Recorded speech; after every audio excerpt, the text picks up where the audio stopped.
Well, it's that time again. Let's walk in faith, talk about anime, and grow together. Welcome to Reb's Otaku Talk.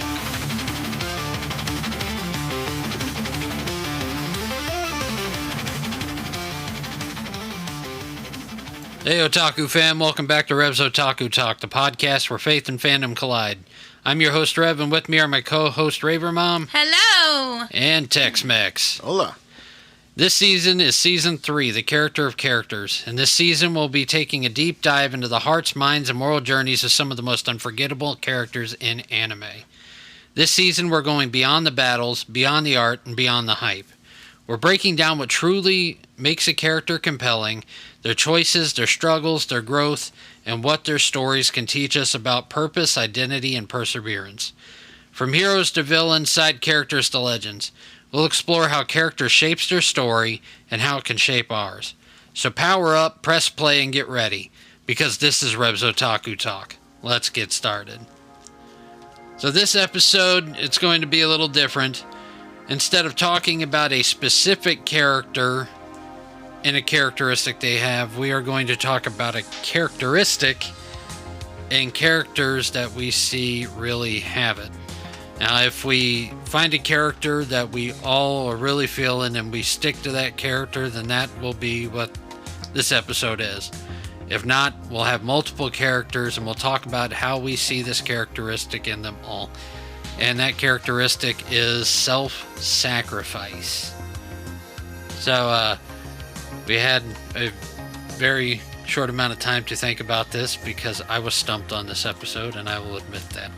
So, do you guys have a character that sticks out to you most that you think is the most self-sacrificing character? I've got two. Okay. The first one is Iroh from The Last Airbender. Okay. Avatar. And the second one is All Might. Okay. That one just came to me.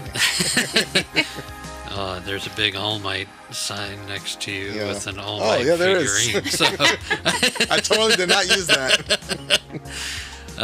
What about Iroh makes you see self-sacrifice? Well, Iroh, he came from prestige. He came from, purpose. He was up there, and obviously after losing his son, all that changed. But throughout the show, Last Airbender, he's always with Zuko, but he's never in a rush. He's always very present to be there for him. Like, he's there to guide him. He's there just always imparting wisdom. It's never about Iroh himself. Maybe he might want some tea or some snacks along the way, right? But it's always about him trying to impart wisdom and patience into Zuko throughout the whole show. I think that's a lot of, for him to put himself aside in order to pour himself out for Zuko, I think is pretty self-sacrificing. Yeah, I think there's only one episode where he only thought about himself. Right. And that was the episode where he mourned his son's death. Yeah. And which was also Mako's last episode before he passed away. Who's the original voice of Iroh. And a sad story. Yeah. Mako, short version of the story. Mako was very sick recording Uncle Iroh. And he knew that he was about to die, but he kept working. He kept going in and doing Uncle Iroh. It's what he loved doing. And whenever he sang the song, was it Leaves on the Vine? Yeah. I can hear it tearing up now. Mako, the sound of Iroh crying, that was really Mako crying, but he was mourning his own death. Oh. Which gives a whole other layer of emotion to that That's song. pretty epic. But whenever he was singing it, he knew that he could feel that he was about to die. Yeah. And they in interviews they said that you could tell that he was mourning his soon coming death when he recorded that episode. Wow. And he died right after. Wow. Yeah. Incredible. It's amazing. It's self-sacrifice behind the character type deal, because All the way through. most people who are sick like that, they're going to stop. But he did it not only because he enjoyed it, but because of the fact that he saw the impact that character could have. Yeah. Which was really cool. But yeah, other than that, I don't think I remember an episode where he was selfish. Yeah. Even whenever he was in prison, he was just getting ready to go back out there. Yeah. He knew that Zuko would show up, and he had to be ready to fight. And All Might, it's All Might. We can't take away from him, you know. Yeah, I mean, yeah, it's a superhero, and you know they're supposed to be self-sacrificing. But, you know, even he was dying. He's dying too, you know, in the show. Yeah. And so then he continues to push himself and, you know, pour out the same way. I don't know. I kind of have like this mentorship thing, I guess, going on. Well, true mentors are very sacrificing. Mm-hmm. You got those who mentor because they want to look good. You know, it's a pride thing. Mm-hmm. And then you got those who genuinely want to pour out. Yeah. So, Raver Mom? Yes. What you got? So, I'm going to start with Itachi. From Naruto. Itachi.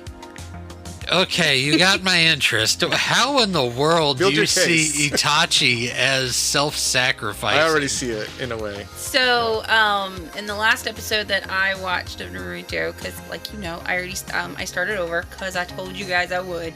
Yes. Triumph. Sasuke mentioned that his whole purpose for trying to become the greatest ninja was, and he called it something, was for his brother, like his other sibling. He wants to beat his brother. Yes. And so there was a moment that Sasuke needed to be protected and saved, and a civil war needed, or to prevent a civil war as well. And he fought against, or no, he had to annihilate his entire clan. So he killed his clan for his brother. Yeah, and became a criminal in place of being. I think he sacrificed someone else for that, not himself. I mean, he had to deal with the ramifications afterwards. Yeah, but I'm saying, like, he chose to sacrifice his title and his position and everything for his brother. Yeah. That is a very unique way of looking at that, because all I see is a guy who wants to gain as much power as possible. But it's true. Yeah, right. But it started because of his brother. Yeah, like it was the whole conspiracy of him having to do what he did. He was kind of like a double agent, you know, and that is a form of self-sacrifice, I think. Well, you'll never get credit. You'll always be looked at as the villain. Yeah, because after that, he was always he was always known as the criminal. Right. But it was to I pull looked that it off. up. Yeah. I did research. That's a spy story. It's a pretty good spy story. I would not have picked Itachi, but it kind of goes along with the guy that I picked as well, because it's a similar circumstance. But See? I would not have thought of Itachi at all. That's like I said, deep cut. Like that's in there. I didn't like the dude to begin with. Well, I haven't got to him yet. I just was curious about Sasuke's older brother because you mentioned it. So. As you watch the anime, you're gonna hate him. Well, that's fine. Probably cool not. Abilities. Probably not. Just because of the fact that now I know his backstory. Because honestly, I used to hate Naruto, and because I know the backstory now, it is a little more complex than what it looks like. Yeah, it's his character is definitely like it's understandable on why he is the way he is. So, context, babe, context. Wow, I'm still baffled. Is that the only one you had? No, I actually had 4, but I'm only nice. going to give you 2. So the second one I had was Tanjiro, and I'm going to try to do this without giving clues or spoilers or anything. But the manga's been out for a while. I'm talking about for you a little bit. Oh yeah, for us, please. Yeah, I'm gonna read the manga just so I can see what she's talking about. So I finished the manga today. All the way through. All the way through. Wow. I literally have read the last 8 books Was in it good? 2 days. I was on an emotional roller coaster. Like I literally cried today. Yeah. She was yelling. She was like, no, and then she'd laugh. I'd laugh. And then I come out from the store, because she was reading in the car with all the kids were in there. Yeah. And she looked like she'd been blubbering. Oh. I did. I told him, I was like, it was such an emotional roller coaster. Like, I read it, and I'm not prepared for the movies, because that was just, like, I'm gonna have tissues. Like, I already know, like, I'm going to have tissues. Oh, man. That's good. Because of the intensity of the writing was just, like, oh my gosh. Like, it was amazing. The characters, the backstories, the way that it did flashbacks. I mean, every page, it was just like, holy cow. I gotta give him credit. This is the first show I've ever seen where the expressions, like, they're so he's so much expression. Yes. You notice that, right? Yes. Like, I know we're kind of getting off on a tangent. Oh, it's all good. I want to give him, like, props for that. It's just, I've never seen a show where the expressions are so expressive. Not just that, but the way the characters, I mean, like, you've got characters like Naruto and Sasuke and Sakura and all of that, and the way that they act is, you can relate to it. But I feel like, other than the whole demonic slaying, the demon slaying, I feel like Demon Slayer is such a relatable story, because you've got these people battling and sacrificing, and I mean, literally, there's so much self-sacrifice in that book, it's not even crazy. But with Tanjiro, he literally started from the very bottom and started with his family burden all by himself. And his whole thing of wanting to make his, figure out how to make his sister human again. All the way to sacrificing, he sacrificed his personal, like, he gained personal damage.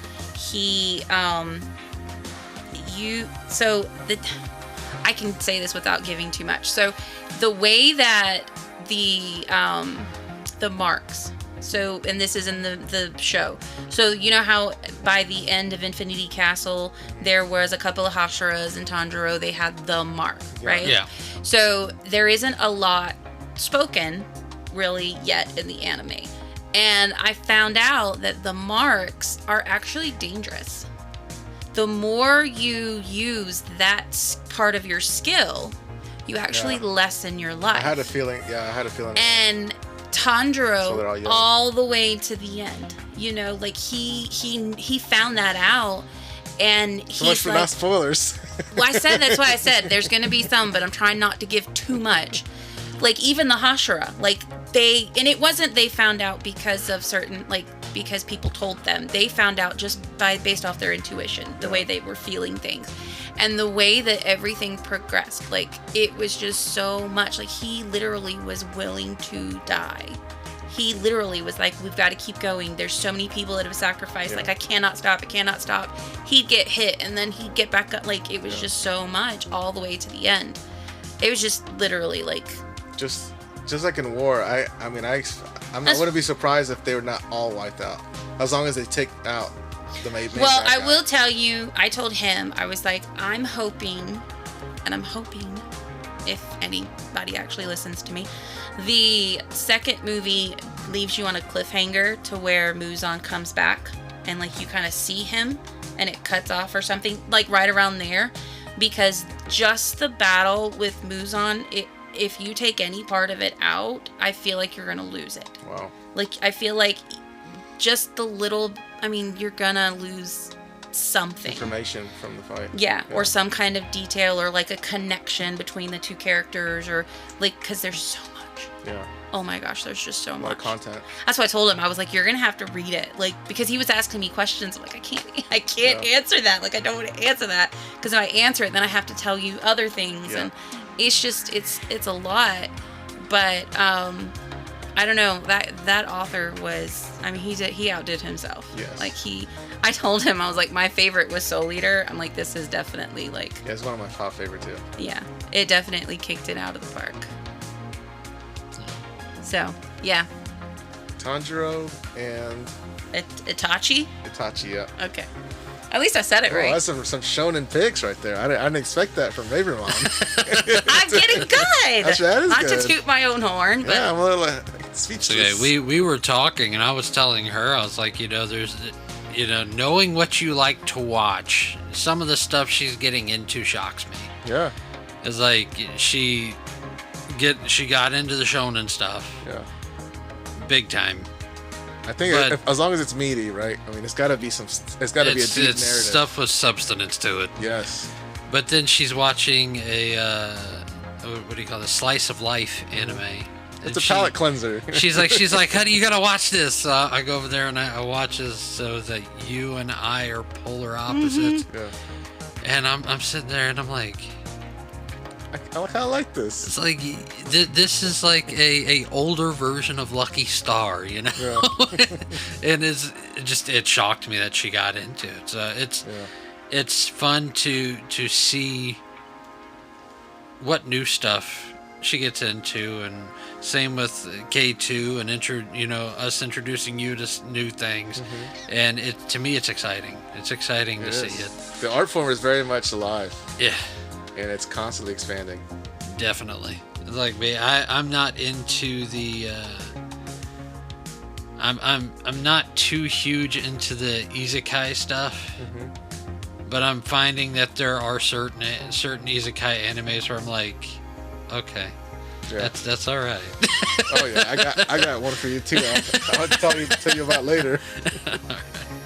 But yeah, that's kind of like a trend. I feel like it's kind of it is. It's falling off. Yeah, slowly but surely. Yeah. But my character I think is close to Itachi in story. Mine is Racer X from Speed Racer. Okay. Not going off the live action because the live action. How could we switched up a lot. not I know, expect that's that? really the only one I've seen. I didn't watch the cartoon. And I like the movie too, the live action. I cry at the end of that That's his movie every favorite. time. What a I cry blast. at the end of that movie. Yeah. And the only reason they didn't make a part 2 is because of money. It was going to be too expensive.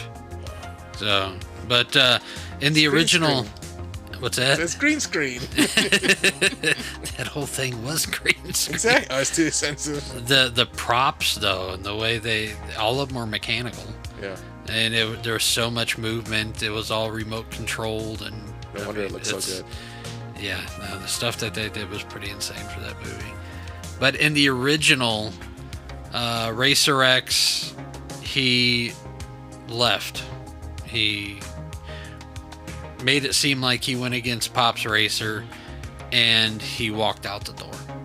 He becomes an agent for, the people who are trying to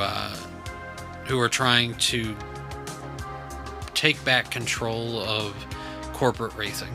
Yeah, the bad guys. In the movie, they kind of they made it very mathematical, but in the original anime, it was very mobster feeling. It was a lot of syndicate feels to it. Yeah. And so he went undercover for it. And whenever Speed started racing, all of a sudden Racer X shows up from overseas, and he's all of a sudden returning home, basically.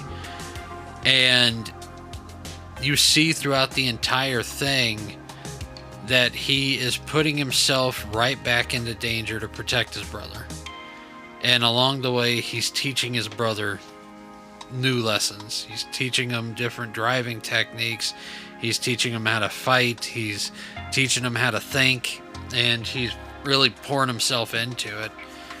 And to completely and totally, like Itachi, sacrifice your life. I mean, he didn't die. He didn't give his life in that way. Yeah. But he gave up everything to try and make a better world for his little brother. Did he know that was his older brother? If you watch the last season, it's either the last episode or the episode before it, Speed Racer sees Racer X without his mask. And he recognizes him. Oh. And you're Rex, you're not dead. And then he punches Speed square in the face and knocks him out. Yeah. And disappears. Wow. Yeah.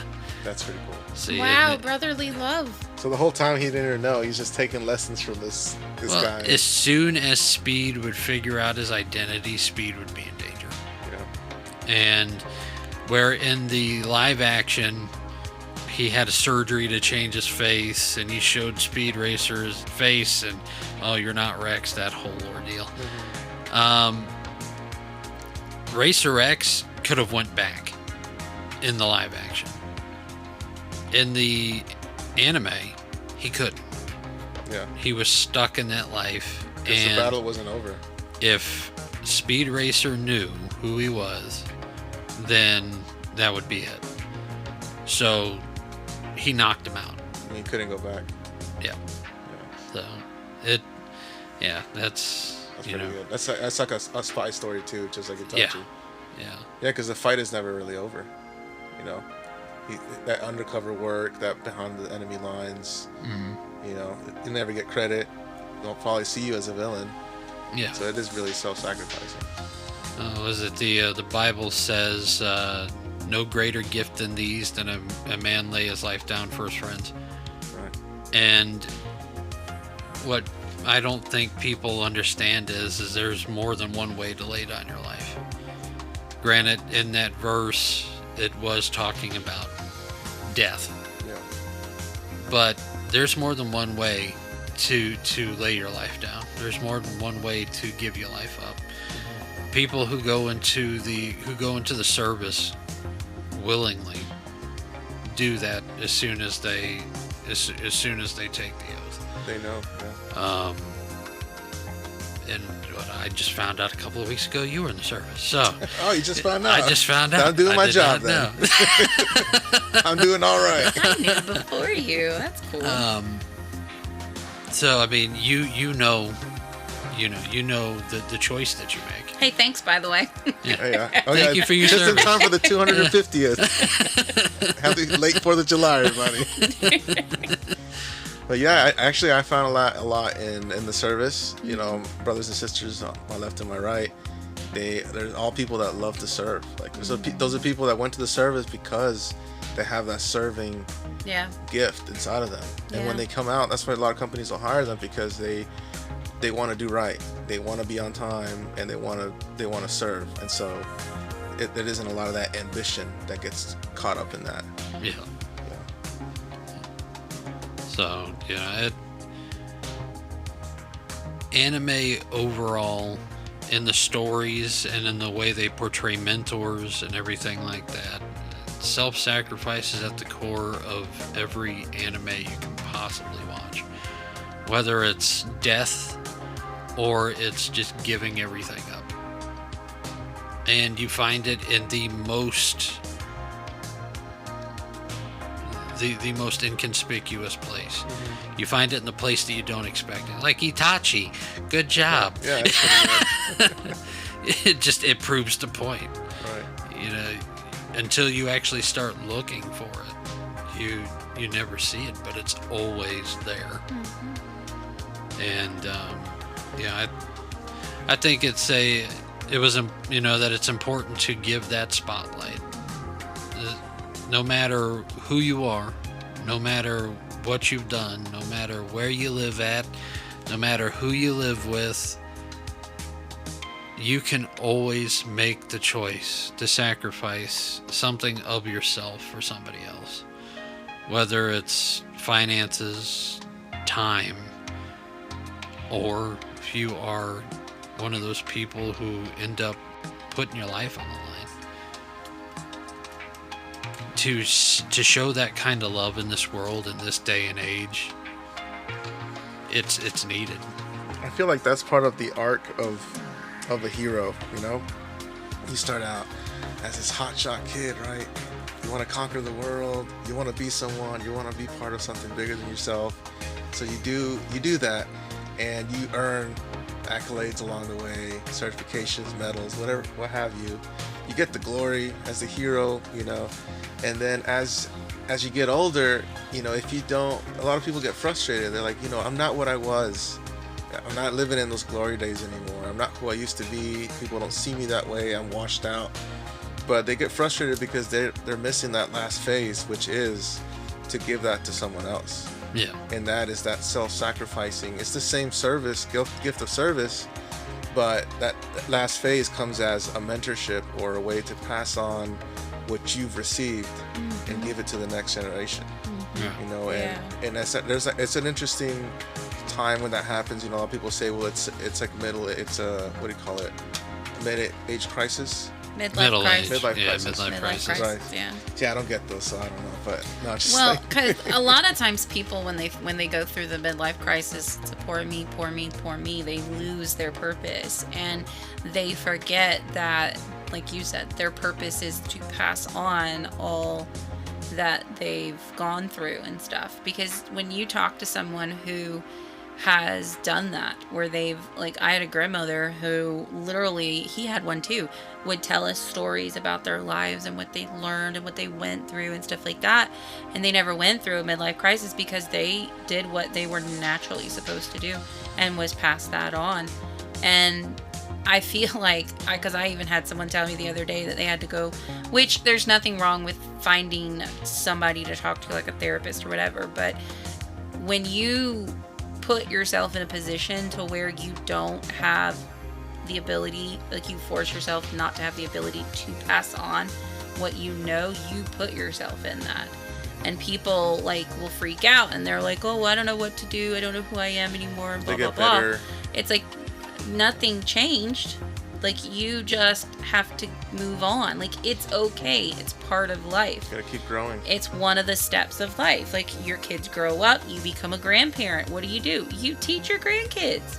You partner with the parents and you pass on what you were teaching your kids as a grandparent. It's just a little softer and it's not as, rough, because that's a parent's job, to be the rougher side of it.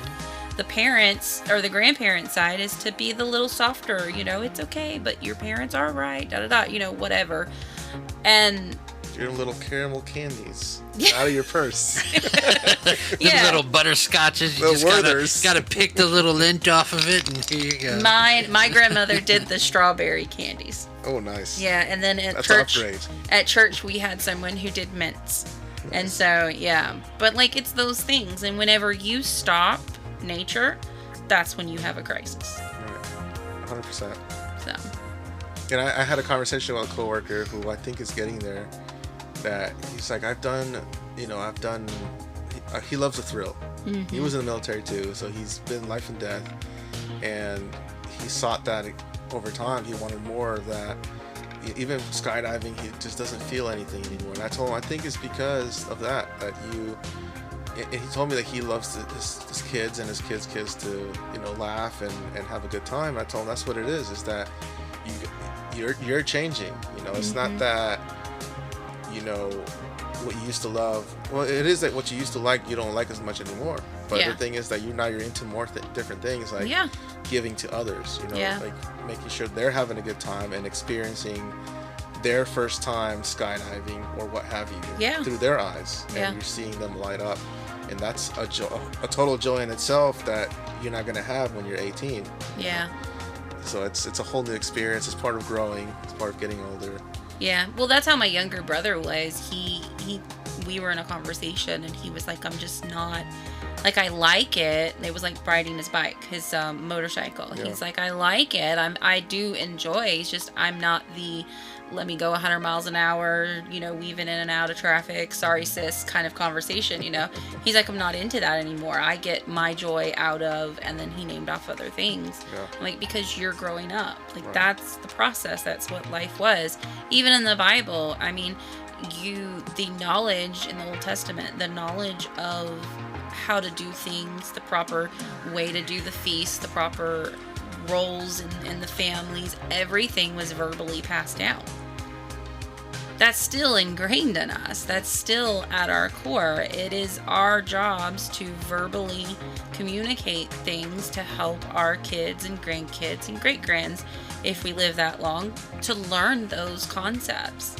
It's something that like I said, it's ingrained. We're meant to do that.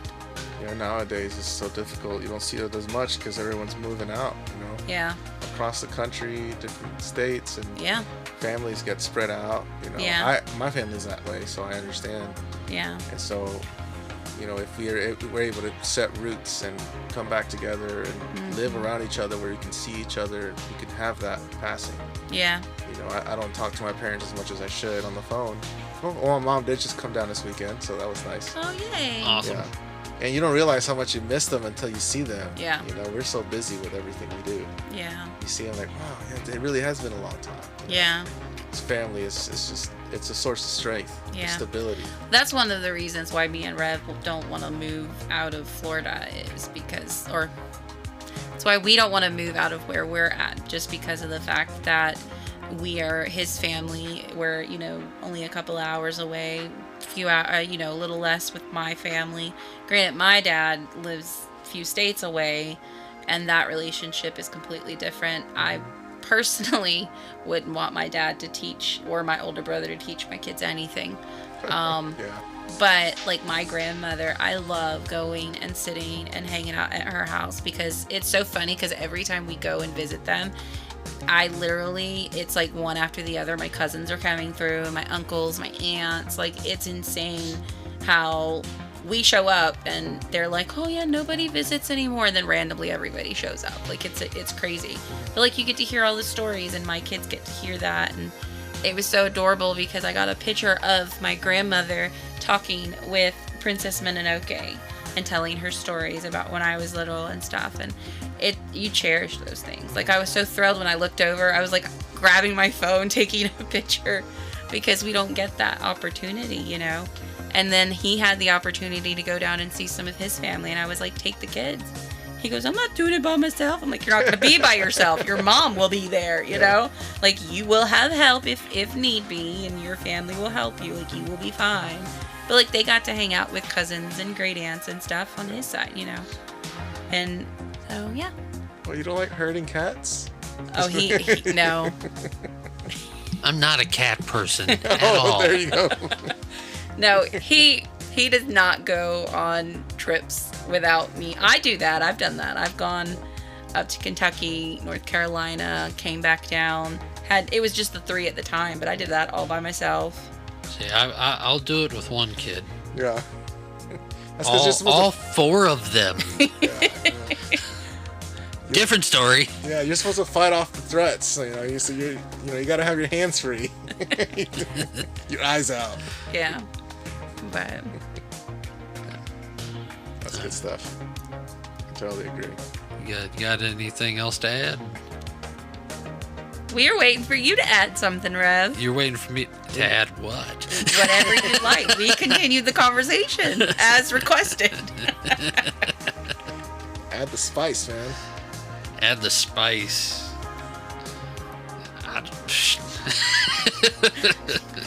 I mean, I guess we're talking about passing down wisdom. And, a couple of days ago, we had somebody back into our mailbox. And they broke the mailbox. Hate when that happens.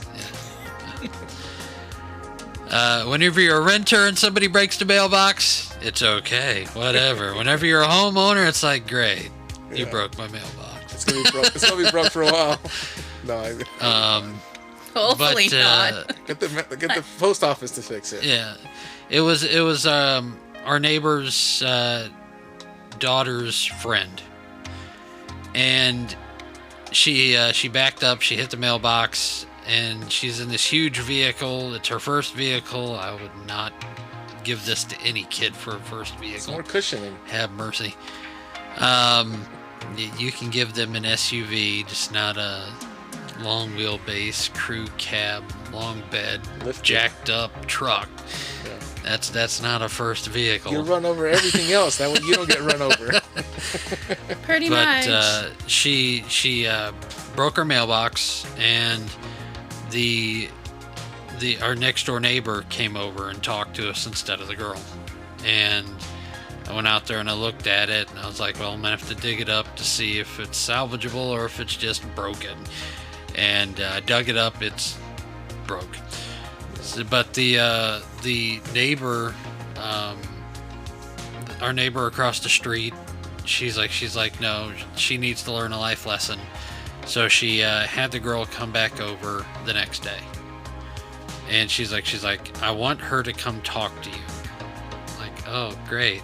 I get to talk to a teenager. Mm-hmm. So went over there, sat down on the porch, had a conversation with her. And for the entire time that I was waiting for this meeting with this girl, I'm sitting there thinking, how do I want to approach this? Do I want to give her a full-on lecture about how she broke my mailbox? Do I want to be upset? How do I want to approach this?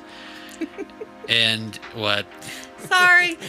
Oh, terrify her. No, the whole time I'm telling him I can't get mad because when my second vehicle was a long wheelbase truck and I sideswiped the poles at Wendy's and McDonald's, so Oh, jeez. I couldn't be mad. There was a dent and scrape down the whole driver's side of the bed of her truck whenever we met. It was red and yellow. It was all drive-through poles. Yeah. Yeah. So like he's like, what do you want to do? I'm like, I literally every time I'd laugh because I'm like, I cannot be mad at you. And she came over and introduced herself to me, and I know I jacked the conversation. She came over and introduced herself to me, and she was like, hi, I'm the mailbox bandit. And I was like, hi. Mailbox assassin. Yeah. And I said, hey, I'm the Wendy's and McDonald's pole assassin. Yeah. Nice to meet you. Well, at least you had a good attitude so far about it. But I had pretty much overnight and half the next day to sit there and think about how I wanted to approach this whole thing. And so whenever we sat down, I introduced myself, and the girl had just come from church. I'm like, okay, well, at least now, I can approach you in multiple ways. She had just finished her hours at the orphanage, and she picked up a box of puppies along the way. But I sat down with her, and I'm like, look, I'm going to let you know right now, I'm not mad. I'm not Just mad that you disappointed. did it. I was like, but there are a couple of things that I do want to. I want to talk to you about, because of the fact that if it was somebody other than me and my wife, or somebody with a bad attitude, if you would have hit the other neighbor over, she would have called the police. Yeah. Actually, Okay. a couple of our neighbors probably would have called the police. And I was like, I want to let you know what the laws are concerning hitting a mailbox with your vehicle and not staying, not going up to the owner. I was like, in this state, it's pretty costly. I was like, you just hitting the mailbox is a second-degree misdemeanor. I was like, I bet you didn't know that. I was like, because of the fact that it's federal. Yeah. I was like, but if you hit it and leave the property and don't inform the owner, it's like, that's a felony. And it's finable up to $250,000 because you just wrecked federal property. Plus, you have to pay the homeowner for property damage. Does she know what a felony was? Oh, you should have seen the look on her face. Okay. I was like, and I'm not telling you this because I'm calling the police, okay? Because I'm not. I was like, you're a new driver. You need to know these things. Yeah. But then I looked at her, and I was like, I could just see it on her face, and I was like, look. Realization. Yeah. I was like, look. I was like, the biggest thing I can tell you is that if you do something wrong, do not be prideful enough or be afraid to go to the person you wronged. And I went to James chapter 5, and I read a few verses to her, and it was the prayer of faith. But at the end of it, it's, if you wrong somebody, go to them, confess your sins to them, so that you can pray with them and be healed. I was like, do not be afraid to confess that you've done something wrong, because of the fact that, one, I was like, you're going to have that rack in your brain if you don't do it. What happens if I get caught? What happens if this? What happens if that? I was like, if you confess that you did something wrong, I was like, with us, it's a short conversation. Because I'm going to look at you and be like, okay, it's going to cost this much to fix my mailbox. And you give it a quick lesson in post hole digging. Exactly. This is how you make some, concrete. This is how you Mix make the concrete. cement. And I was like, because she was so afraid to meet me.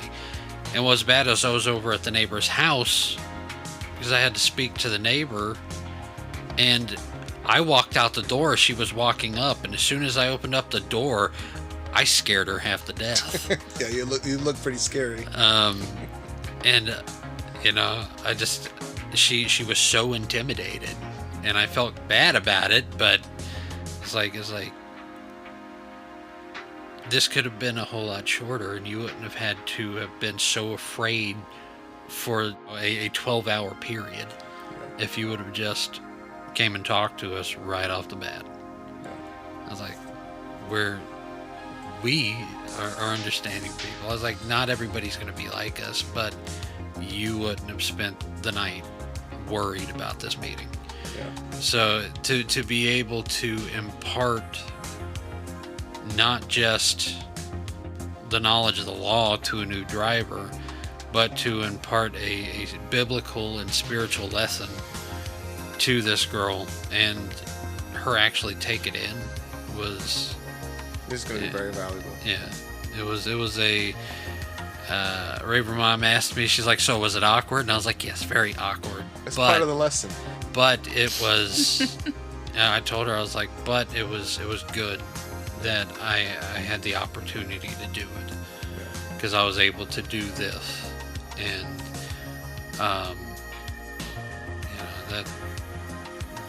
being a mentor to not just our kids or the kids we teach in church, but to be an example to everyone around us is huge.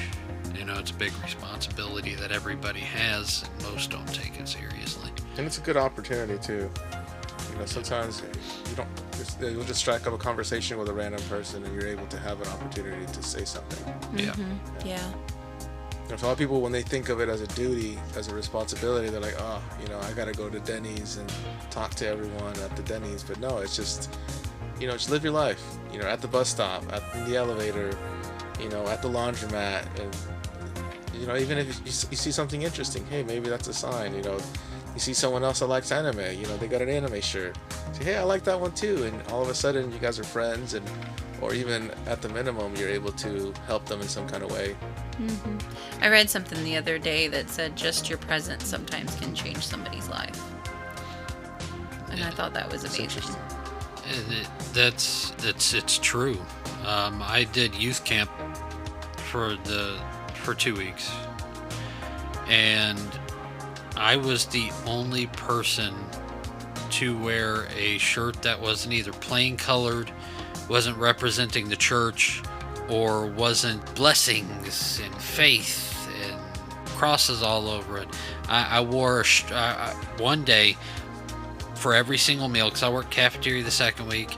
I wore a different shirt for each meal, and it was different. It was a different one-piece shirt for each meal. Yeah. And yes, he has that many shirts. Wow. I've got what, 6, 7 one-piece shirts. Yes, nice. I've got enough shirts. But during the breakfast rush, all the kids were looking at me like I was crazy, because I was directing traffic and giving instruction to the kids on how they needed to go through the line. And then lunch came, and they saw I had a different shirt on. Now all of a sudden they're complimenting my shirt, and they're moving through. And then the dinner rush came in, and then all of a sudden I have a whole bunch of kids wearing anime shirts. And they come in and they want to share with me what anime they like while they're waiting in line. And they want to talk to me about, One Piece. And there was even a girl who came through with a Hello Kitty shirt on. I'm like, dude, Hello Kitty is off the chain.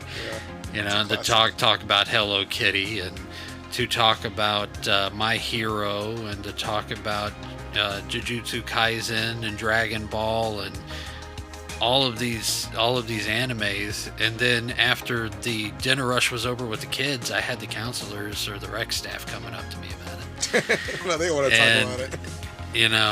And it's the truth. because of the fact that I was willing to be myself and stand out beyond the picture of what the pastors and the workers looked like at this Christian camp.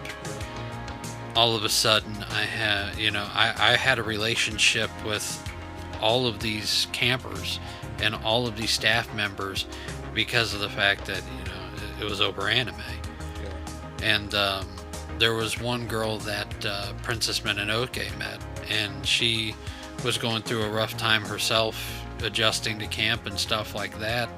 And as soon as she saw that I liked anime, boom.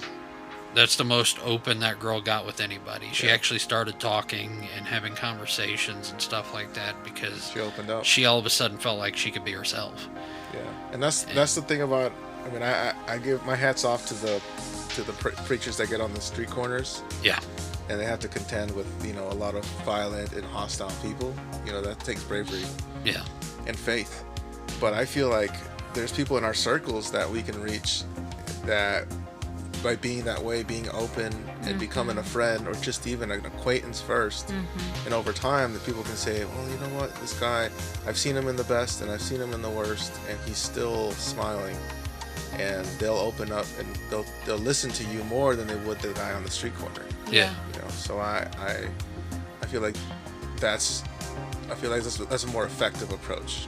For people that even at the office or anywhere where they work, that's a way to do it. And then you realize, hey, I'm surrounded by brothers and sisters in Christ. They were all just quiet and felt like no one was there with them. But now that since you opened up and you opened the conversation, all of them are coming out, and it makes everyone stronger for it. And while we're on that, I do want to give a shout out to Pastor Scotty. He was one of the guys I met at youth camp. And he's also a new listener of ours. Scotty's on fire. Hi! So, Pastor Scotty, what's up? Hit me up, Scotty. I'll see you at the conference, man. We have actually gotten a few new listeners across a couple of our platforms, Awesome. or subscribers, I should say. Yeah. Which I think are really cool. So he's been updating the numbers, and I feel like almost every day he's going to the board updating the numbers. Those aren't those UFOs they're talking about out in space, are they? Those aliens that said that we're. I was actually talking to Scotty at camp, and I was like, I'm getting to the point where I'm more excited about the number of countries than I am the subscribers. Because we can't really get an accurate run of the subscribers unless I start paying for a bunch of subscriptions. And then even some of them, one subscription's covering like 10 different platforms, and I'm not getting logistics from all those platforms. But one thing that I am constantly getting updated across the platforms is countries. And I have to update the country numbers. Last I counted, we were at 53. But then all of a sudden, one of our platforms registered an increase of like 20 countries on just that one platform. Oh. So I got to go through and see which countries were already being listened to. How many countries are there out there? 197. He was ready for that. But right now, we probably have over 60 countries that the podcast has reached. It's, for me, the country numbers become the more exciting number for me. In the long run, in the long-term view of this podcast, if only one person gets saved because of this podcast, then this podcast is worth it. No matter if we do one episode or we do 1 million episodes. If one person is saved because of this podcast, then this whole thing was worth it. But to know that this podcast is reaching countries where Christianity is not allowed, and that we are reaching countries where missionaries cannot reach, and they're hearing God's word in a way that they understand is amazing. It is. So I am waiting for us to hit 197 countries. I want to see us reach the world. And like I said, if only one person in the entire world gets saved because of this, then successful. It's worth it. For sure. So it's exciting. It is. I'm loving where this is going. Yes. I'm waiting for my my podcast deal here, in a larger syndicated contracts, not just like it's not why I do it. Now, if it wasn't for the fact that we just don't have the time, and it's because of the fact that we do everything ourselves. It's not like we have a production crew or we have a sound engineer. We got a social media person. We got an editor. We've got a video specialist. We got an audio specialist. We got all these people, and we got people writing scripts. We don't have all that. It's scripts. It's literally, yeah. I got away from scripts halfway into season 1.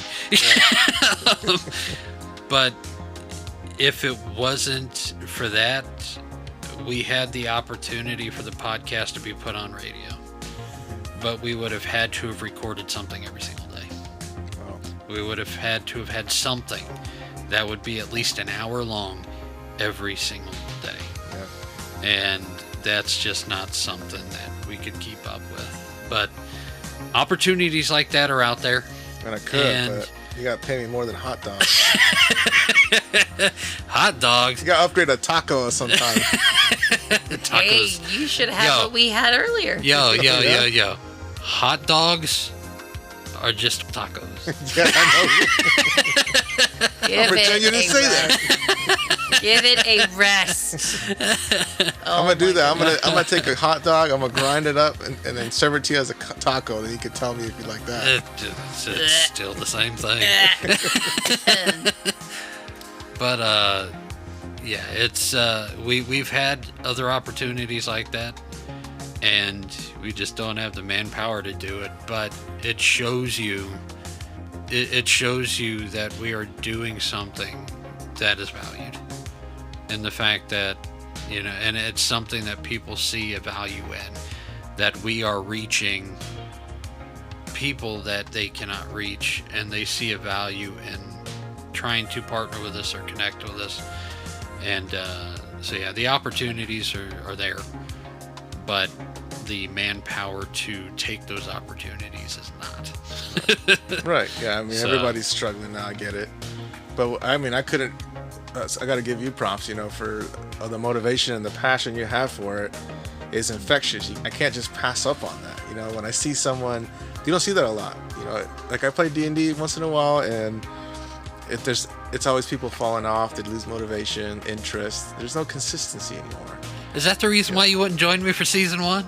No, I wasn't. He wanted to see where this was going to go. He wanted to see if we were going to keep with it. You needed to hit at least 50 countries before I can get on here. Well, I hate to tell you, when you joined, we only had like 20.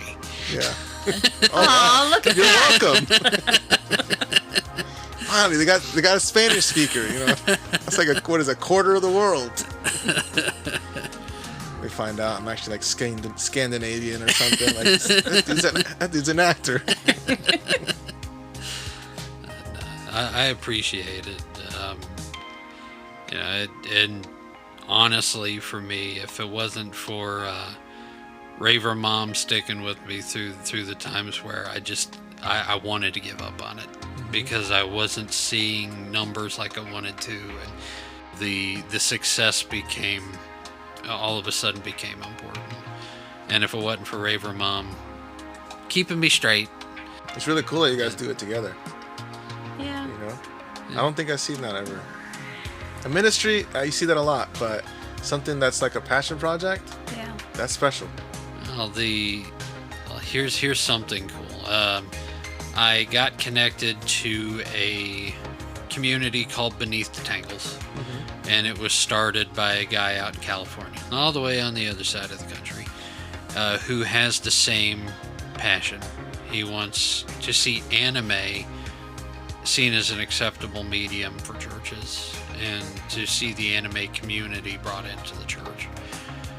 But they did this whole thing back whenever I first joined them, which was in season 2, and everybody was asking, is there a podcast, a Christian podcast that talks about anime?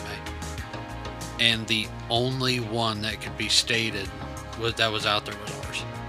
We legit are the first Wow. podcast to do anything like this. And since we've started, I've seen multiples come up, but we seem to be the first. That's what I'm talking about. Yeah, there was even a post on the Books of Faces, is like lots of people like to call it, that in our county where there were some moms asking for something where there was, because they were lost as a parent, they were lost. And so I went on there because they were like, my kid's getting into anime and I want to make sure that I'm in the know. And I'm like thinking like, that's smart, right? Definitely. And It's a lot out so there. yeah, and they were like, I want to make sure I'm in the know. I want to make sure that they're not getting into anything bad for their age, because there were, I want to say they were preteens, like between 10 and 13. And so there was somebody that went on there and was like, this person is thinking about starting a Christian platform that is based for or that connects with anime and stuff like that. And so I jotted in and I was like, hey, like, let this person know, like, and you, like, this is what we do. We do different reviews on it. We always have a verse. We always talk about the Bible every episode and everything like that. And I had so many parents, so many moms that commented on there that they were looking for something like that because of the fact that they were concerned for their child's safety or like what they were getting into and things they wanted to make sure, because there isn't anything, and not even just Christian based, but like there's nothing out there correctly reviewing any of these from a parental standpoint, Right. not just from a Christian standpoint, Right. but from a parental standpoint. And I was like, we do it. Yeah, And we if you actually want- watch the stuff. We're not just looking from the outside. Yeah, And yeah, just- and that's what I told him. I was like, we sit there and watch it, no matter how yucky or whatever it is. Like, we will sit there and watch it and give an honest answer. And I was like, so if there's, and even if there's something like that we haven't seen, like people have suggested, like that's how we got into Solo Leveling. That's how we watched that. There Yeah. was a suggestion. And we are going to have a bonus review episode, which is just reviewing Solo Leveling. Okay. Yeah. That we're going to do, and it's going to be released just on YouTube. Cool. Especially with the Solo Leveling movie just being announced. Yeah. So, Yeah, I'm caught up, so we're good. yeah. Yeah, we did it right after the Demon Slayer. I think it was after Infinity Castle. Yeah. We did it. We did a full review on the anime and the Infinity Castle Part 1. Like the TV show and the movies. Yeah. All around. We did a full episode of just that. It was supposed to be just one of our episodes, and we were like, this is just way too much. Let's do a completely different episode. And so we have like a whole review on it, and it got a lot of views Yeah. on it. And so the Solo Leveling review was actually a request from a mom. yeah. So And with that, just a little excerpt. If you want us to review something from any standpoint, if you want us to talk about a certain anime, if you want to recommend something to us to watch for the show to talk about, you can comment on any of our platforms. You can contact us on Messenger, through Facebook, and I'm going to double check the website to make sure that our email contact is on there. You can email us directly and request reviews and stuff like that. Or if you have a quick question, or you have something for like questions in a cup where you want to hear your question answered on air, you are completely able to do it. Just give us a shout, and we'll make it a priority to get it done. Yeah, sounds like we got to do some more reviews then. There's a lot of animes out there there is. Yeah. There's, oh my goodness. coming out too, new ones. Mm-hmm. Yeah, well, the hard part about doing reviews at this point is the fact that we've all seen different animes from each other, and so to do something from different perspectives, all of us have to catch up with each other. We're gonna have to do a marathon or is- something. Popcorn. I'm all for marathons. Yeah. But we're working on it, and like I said, as we get requests for reviews, they become a priority, and that's whenever we're like, okay, who hasn't seen it? If you haven't seen it, get to watching it so we can do this review. So, it's an important part of what we do, and I didn't know that Raver Mom got into a mom conversation. I get lots of mom conversations. It's in the name. I've only talked to one mom throughout this entire thing, and they're the ones who requested solo leveling. That's interesting. Yeah. Well, that's because her kid was getting into solo leveling and Demon Slayer. Yeah. And, yeah. Makes sense. By the way, if you have not read the manga for Demon Slayer, do not take your kids to the next 2 movies. Like, oh my goodness. And I was telling him... Tell him not to take them? No. Do not. I was telling him in the part 1 was child's play compared to what's coming up. Like... You can watch the show, though. The show is even like, G to R. Like, there's going to be a big difference. Like, I'm not kidding you. The intense level is going to be massive. With the fighting and stuff? Yes. Fighting. The graphics. Like, it's a good heads up. Yes. Yeah. If you have not read the manga, like, my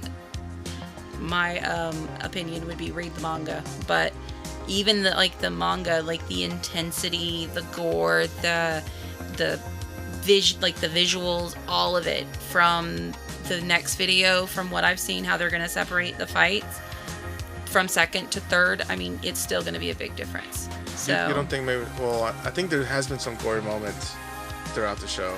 There is. But sometimes they'll, like, really edit it in a way. Yeah, but... It's we won't like... know until we the show's review like it. PG to PG-13. Yeah.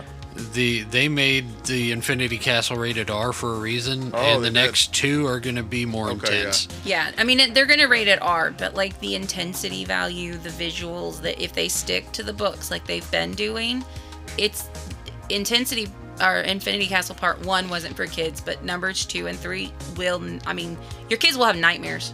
Wow. Like, straight up, your kids will have nightmares. If you haven't heard the review for Infinity Castle, go to our YouTube channel and listen to the review, because my experience seeing the movie was sitting next to a family with a toddler and a middle schooler.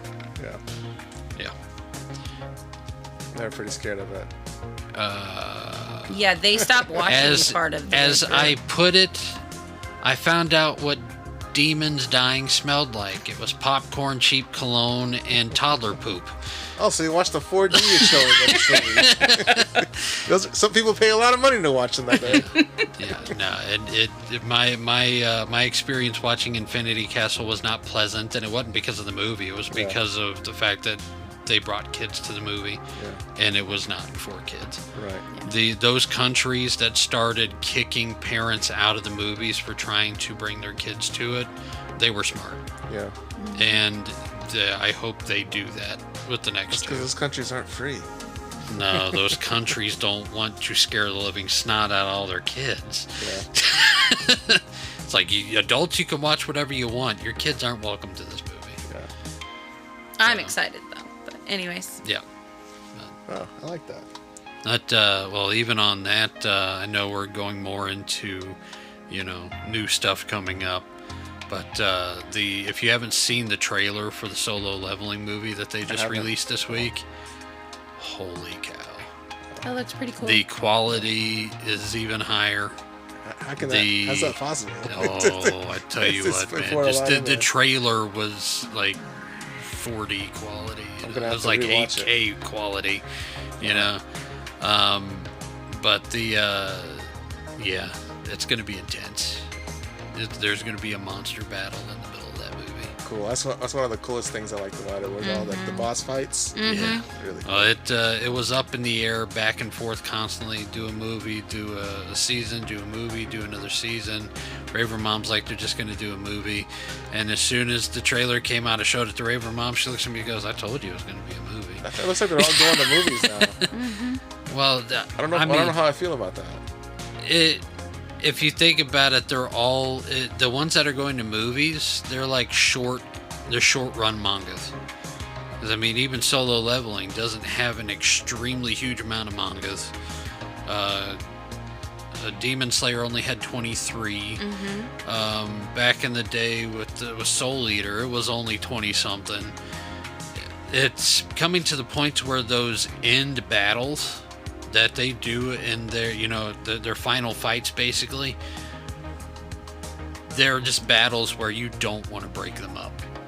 Yeah, but also for the people out there that, they'll pay $8 for Crunchyroll opposed to paying like $40 to go to the theater, plus gas and all that. Well, if they got Crunchyroll, they get a discount on theater tickets.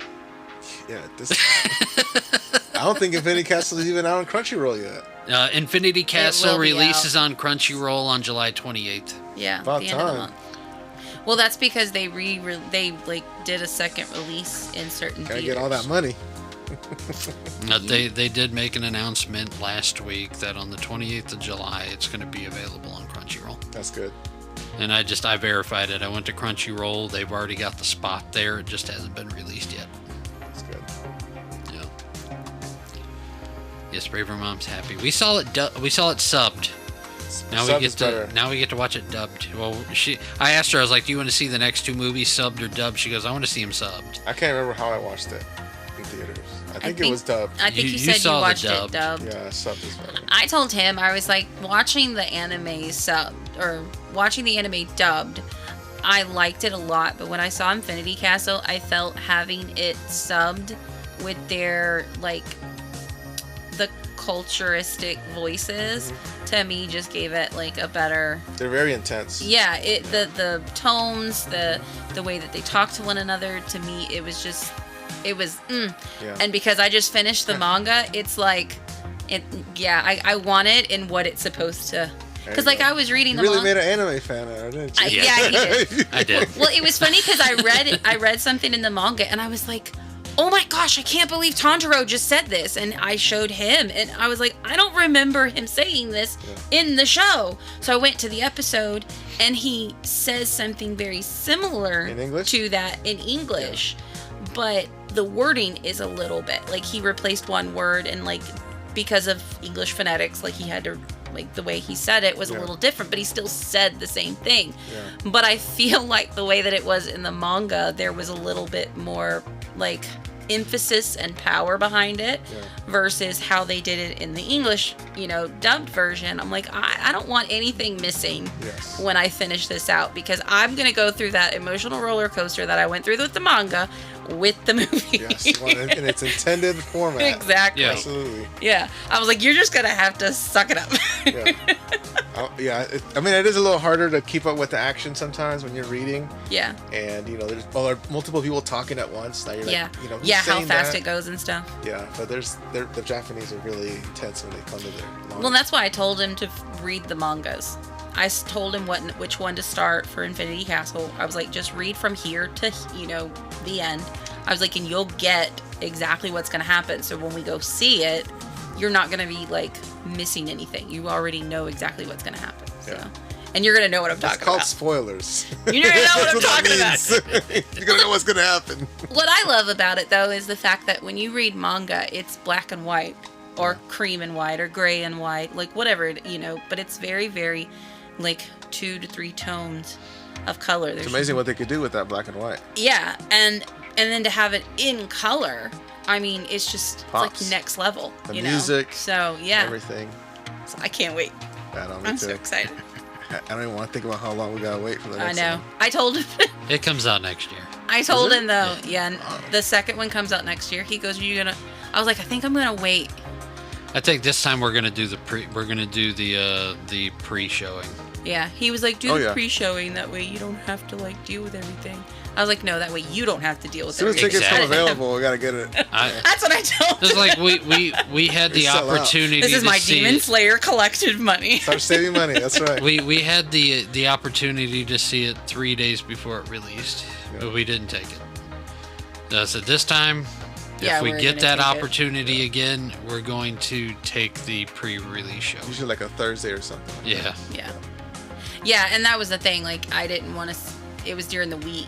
I was like, I don't, because of work and stuff like that. I didn't want to do all that. But yeah, I'm gonna suck it up. Yeah, there's nothing like getting off work, having dinner, and then go watch a movie at night, Yeah. Scaring the kids a little.